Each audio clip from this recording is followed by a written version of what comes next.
मित्रों, शूद्रों की उत्पत्ति के संबंध में ब्राह्मणों के दृष्टिकोण का विश्लेषण किया जा चुका है। जब हम शूद्रों की नागरिक स्थिति के संबंध में ब्राह्मणों के दृष्टिकोण को देखते हैं तो पाते हैं कि उनके विधान में शूद्रों के लिए निर्योग्यता के बारे में बहुत लंबी सूची बनाई गई है और उसमें कठोर ताड़ना और दंड की व्यवस्था है।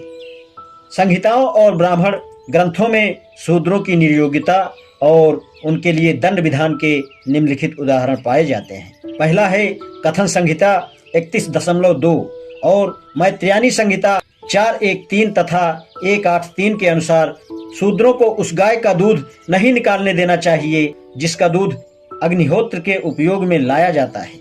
दूसरा है शतपथ ब्राह्मण 3.1.1.1 मैत्रेयानी संहिता 10.1.1.6 तथा पंचविश ब्राह्मण 6.1.11 के अनुसार यज्ञ करते समय शूद्र से नहीं बोला जाए तथा यज्ञ के समय शूद्र उपस्थित न हो। तीसरा है शतपथ ब्राह्मण 14.1.3 और कथक संहिता 11.10 में आगे कहा है शूद्रों को सोम रस का पान करने की अनुमति नहीं देनी चाहिए। चौथा है ऐतरेय ब्राह्मण 6.29.4 और पंचविश ब्राह्मण 6.1.11 ने तो निम्नतम स्तर पर पहुंचकर यह कह दिया है कि शूद्र दूसरों का सेवक है, इसके अलावा कुछ नहीं।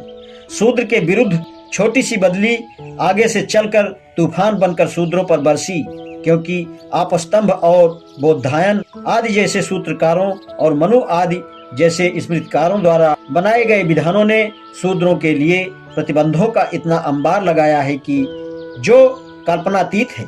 ये निर्योग्यताएं इतनी भयानक हैं कि इन्हें जब तक लिपिबद्ध नहीं किया जाएगा इन पर विश्वास नहीं होगा। इनकी संख्या इतनी अधिक है कि इनका पूर्ण विवरण यहाँ देना असंभव है। जिन्हें इनके विषय में जानकारी नहीं है उनके विधान में जो मंत्र बिखरे हैं हम उनके लिए कुछ उद्धरण स्मृतियों और सूत्रों से देंगे। आपस्तंभ धर्मसूत्र में कहा है ब्राह्मण क्षत्रिय वैश्य और शूद्र 4 वर्ण हैं।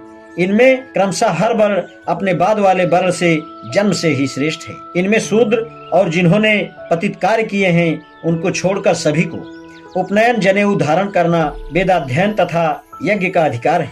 वशिष्ठ धर्म सूत्र में जो कहा गया है वह इस प्रकार है ब्राह्मण क्षत्रिय वैश्य और शूद्र 4 वर्ण हैं। इनमें ब्राह्मण क्षत्रिय और वैश्य द्विज कहे जाते हैं। इनका प्रथम जन्म माँ के पेट से होता है, दूसरा यज्ञोपवीत संस्कार से।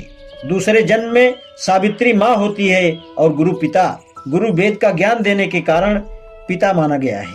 चारों वर्ण संस्कार और मूल वर्ण में जन्म के कारण अलग हैं। वेद की ऋचाओं में भी यह कहा गया है ब्राह्मण उसके मुख से, क्षत्रिय बाहु से, वैश्य की उसकी जंघाओं से और उसके पैरों से शूद्र उत्पन्न हुई। वेदों में यह भी कहा गया है कि शूद्र को यज्ञोपवीत का अधिकार नहीं है। उसने ब्राह्मण को गायत्री छंद से, क्षत्रिय को त्रिष्टुप से उत्पन्न किया। मनुस्मृति में इस विषय पर निम्न विधान प्रस्तुत किया गया है। नियंता ने विश्व की समृद्धि हेतु मुख, बाहु, जंघा और चरणों से क्रमशः ब्राह्मण, क्षत्रिय, वैश्य और शूद्र को उत्पन्न किया। ब्राह्मण, क्षत्रिय और वैश्य द्विज कहलाते हैं, जबकि चौथा वर्ण शूद्र का एक ही बार में जन्म होता है। आज इतना ही, शेष कल। धन्यवाद।